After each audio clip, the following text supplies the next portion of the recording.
திருவள்ளுவரின் வழியில் வாழ்ந்து வாழ்வின் உன்னத நிலையினை அடைய திருக்குறளோடு நாம் என்னும் இந்த நிகழ்விலே இணைந்திருக்கின்ற உங்கள் அனைவருக்கும் முதற்கண் வணக்கம். குறள் எண் 1005. அதிகாரம் நன்றியில் செல்வம். கருமி ஒருவன் வாயை கட்டி வயிற்றை கட்டி சிக்கனமாக சேர்த்த பணத்தை எல்லாம் திரட்டி ஒரு தங்க கட்டி வாங்கினான்.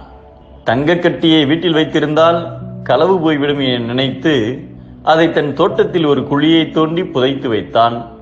நாள்தோறும் தங்க கட்டியை பற்றி நினைவு வரும்போதெல்லாம் குழியை தோண்டி தங்க கட்டியை எடுத்து பார்த்துவிட்டு பிறகு அதை பழையபடி குழியில் புதைத்து விடுவான்.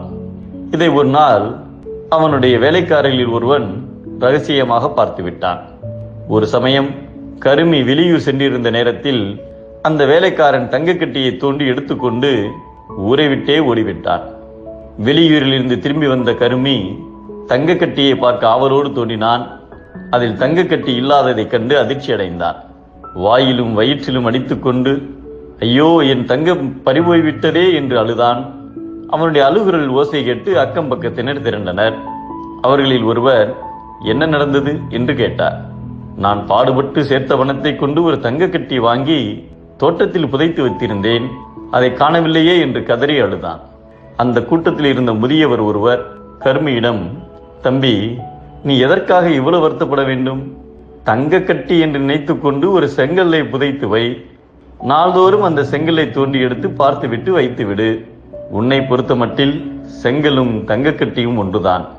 ஏனென்றால் தங்க கட்டியாக இருந்தாலும் அதனை உனது வாழ்க்கைக்கு தேவைக்காக பயன்படுத்தப் போவதும் இல்லை, பிறருக்கு கொடுக்கவும் போவதில்லை. ஆகவே புதைத்து வைத்திருக்கும் பொருள் தங்கமாக இருந்தால் என்ன, செங்கலாக இருந்தால் என்ன, இரண்டும் ஒரே மதிப்புடையதுதான் என்று கூறினார். கூடியிருந்தவர்கள் ஏளனமாக சிரித்தவாறே அந்த இடத்தை விட்டு நகர்ந்தனர். பிறருக்கு கொடுக்காமலும் தானும் அனுபவிக்காமலும் இருப்பவரிடம் பல கோடி பொருள் குவிந்தாலும் அதனால் எந்த பயனும் இல்லை என்பதை கொடுப்பதும் துய்ப்பதும் இல்லார்க்கு அடுக்கிய கோடி உண்டாயினும் இல் என்கிறார் நம் தெய்வப்புலவர் திருவள்ளுவர்.